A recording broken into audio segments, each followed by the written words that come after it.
Dor orofacial é uma dor na região da cabeça, face, pescoço, boca ou mandíbula.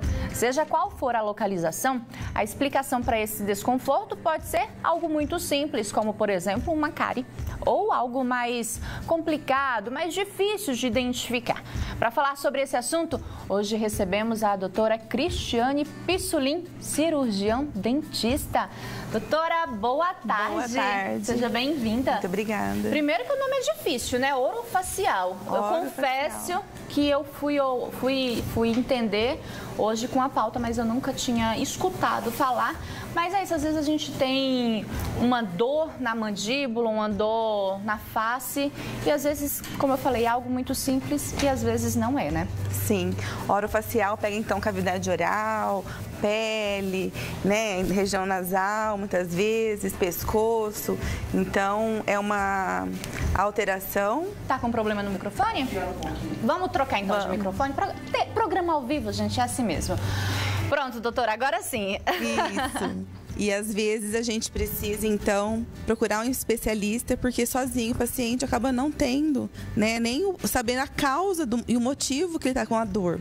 Né? Dor é uma sensação. Então, orofacial pode ser dor de dente, a primeira, né? Tô com sensibilidade no dente, mas na realidade ele tá com uma sinusite, por exemplo, e a dor refletida para o dente, ou ele passou por algum problema, seja emocional ou cirúrgico, ou variação hormonal e acabou tendo uma ardência bucal. Então são exemplos de dores orofaciais. Então pode ser de origem odontogênica, né? Às vezes neurogênicas, né? Uma neuralgia do trigêmeo ou uma dor facial após uma herpes zoster, são exemplos de dores então orofaciais. Ou uma simples dor por um problema de disfunção da ATM. Então, a DTM que nós chamamos, né? Disfunção da articulação temporomandibular. Então, ela pode ou não gerar dor. A gente tem que observar se é de ordem articular ou muscular. Então, requer uma avaliação realmente de um especialista, uma boa anamnese, né, do paciente. Quando que eu devo procurar a ajuda de um profissional? Bom, a dor é uma sensação incapacitante, né? Muitas vezes. Então, se você tem dor, é porque seu organismo está tentando te falar algo. Então, em qualquer momento que você esteja sentindo a dor, é a hora de procurar um profissional. Seja uma dor de cabeça, então eu levantei com dor de cabeça. Então, por que será que eu levantei com dor de cabeça? Ah, será que eu tive uma má qualidade de sono? Né? Então, eu tive uma hipóxia intermitente durante a noite, talvez por um conta de ronco e apneia.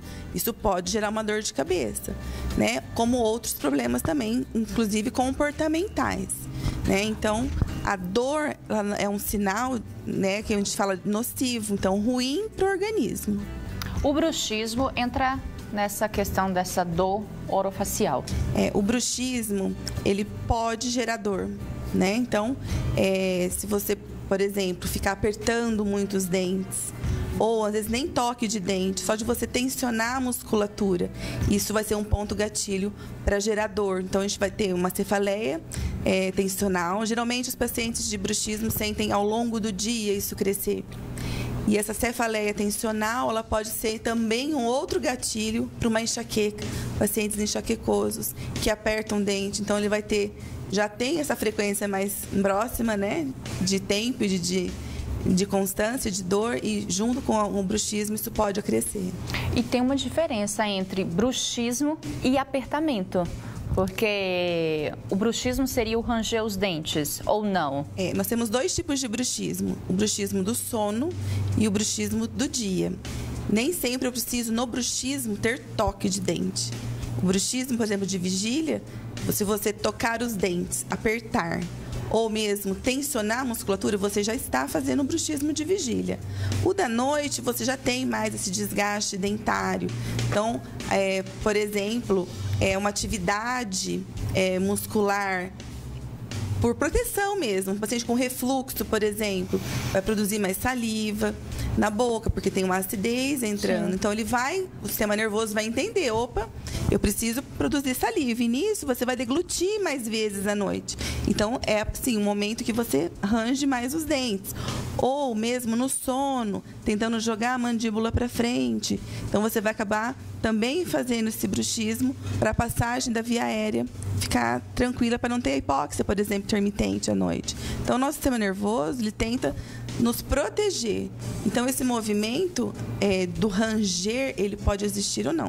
Depende do que a gente está diagnosticando no paciente. Se é um bruxismo de vigília, se é do sono, se tem só um apertamento, ou às vezes não encosta dente, é só muscular, ou às vezes pode ter o ranger. E tem cura ou é preciso fazer um tratamento para o resto da vida? Existe tratamento, né? Existe proteção, inclusive, porque se tem o ranger, tem que proteger o dente para não ter desgaste dentário, né? E a gente trabalha com as dores, né? Então, tem dor, então a gente acaba trabalhando. Então, o importante é a gente fazer uma boa anamnese para saber a causa. Se a gente conseguir entender o que está causando aquela dor no paciente, a gente vai tratar.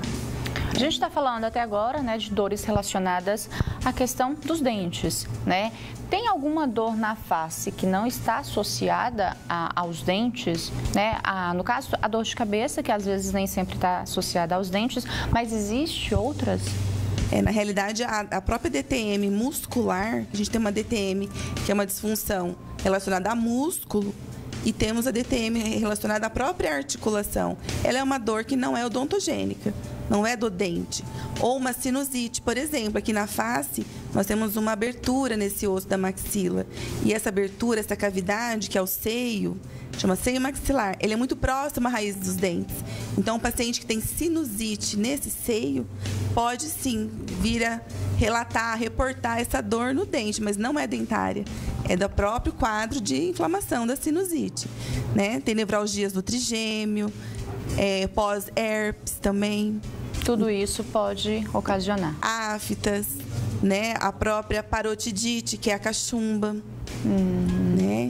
Tem pergunta chegando aqui, Rafaele de Prudente, por que dor de dente dói a cabeça? Na realidade, há uma hipersensibilização, né? Então, a gente tem todos os ramos sensitivos, eles vêm de um nervo chamado trigêmeo. E esse trigêmeo é o responsável, então, por toda a região de sensibilidade da cabeça. Então, quando você hipersensibiliza uma região, isso pode ter uma dissipação da força, né? Então, são pontos gatilhos. Então, como eu falei, a dor não é no dente, mas vem da sinusite. Então, é uma dor reflexa. Então, dói bastante. Tem mais uma pergunta aqui, a Wanda de Bauru, como relaxar o maxilar para dormir? Eu devo confessar que eu tenho durante o dia, às vezes chega no final do dia, eu tô com isso daqui doendo justamente porque eu aperto muito durante o dia, principalmente quando o estresse, a correria do dia a dia tá bem puxada, mas a Wanda, ela quer saber como relaxar o maxilar, provavelmente ela deve sofrer de bruxismo, né? Então, primeiro a gente tem que observar a musculatura que está tensa, o porquê que está ocorrendo essa dor, e a partir daí existem sim protocolos para poder tirar essa sensibilização da paciente ou esse hábito, porque não adianta nada a gente relaxar a musculatura, fazer massagem ou alguma outra manobra se a paciente ela não tirou o hábito. Então, ela vai continuar, por exemplo, mordendo, apertando ou tensionando a musculatura e vai continuar a dor. Então, é importante procurar um especialista na área para poder avaliar o caso dela, dar um tratamento personalizado para a dor dela. O tratamento é particular, vai de pessoa para pessoa. São muitos protocolos, então a gente tem desde exercícios para fazer o relaxamento, alongamentos, como também correntes, né? Correntes que vão trabalhar um sistema que a gente chama de sistema comporta da medula, né? Por segmentos nervosos que vão fazer analgesia e ter um efeito secundário, então, de relaxamento. E dá para fazer o tratamento em casa? Ela vai ter, sim, algo para ajudar em casa, mas o tratamento, ele é, inclusive, multiprofissional, né? Às vezes a gente tem que ter uma abordagem até não só com cirurgião dentista, mas com neuro, né? Às vezes com otorrino, se tiver um problema respiratório junto, né? Atrapalhando toda essa condição física da paciente. Tem uma pergunta chegando que, inclusive, eu já tive isso. Melina de Paraguaçu Paulista, quando abro a boca, escuto o barulho nas minhas articulações. O que é isso? É até um creque-creque, parece que faz aqui quando a gente abre. Eu já tive isso, viu, são os estalitos, né? Na realidade, é uma DTM. A gente tem tanto muscular quanto articular. Então, parece que é o osso. Não, existe aqui o osso temporal e aqui a mandíbula, que é esse osso que a gente movimenta. Entre eles, existe um disquinho, como tem no joelho, o menisco. Então, esse disquinho, ele é fixo por ligamentos e ele é importante para a movimentação dessa articulação. E aí, esse disquinho, ele como se ele tivesse frouxo ali dentro. E aí, no momento da movimentação da mandíbula, ele sai do local e ele volta ou não, né? E aí tem os estalitos. E aí, como é que é o tratamento desse tipo de situação? Então, tem momentos que o disco retorna, tem movimentos que o disco fica no local. O meu voltou sem eu fazer tratamento. E o paciente, às vezes, fica até com limitação de abertura. Então, também tem que ir para o especialista, para ele colocar, às vezes, placas ou relaxar, trabalhar com alguns protocolos para melhorar a condição de saúde muscular, articular ou até mesmo, dependendo de um caso mais extremo, cirúrgico. Importante sempre procurar um profissional da área e não sair também tomando nenhum tipo de medicamento, né? Medicação, às vezes, pode atrapalhar, inclusive, o tratamento, né? Ainda mais se a dor for de ordem psicossomática, isso pode interferir, cruzar e piorar. Doutora, muito obrigada pela participação da senhora aqui e até um próximo encontro. Obrigada. Beijo.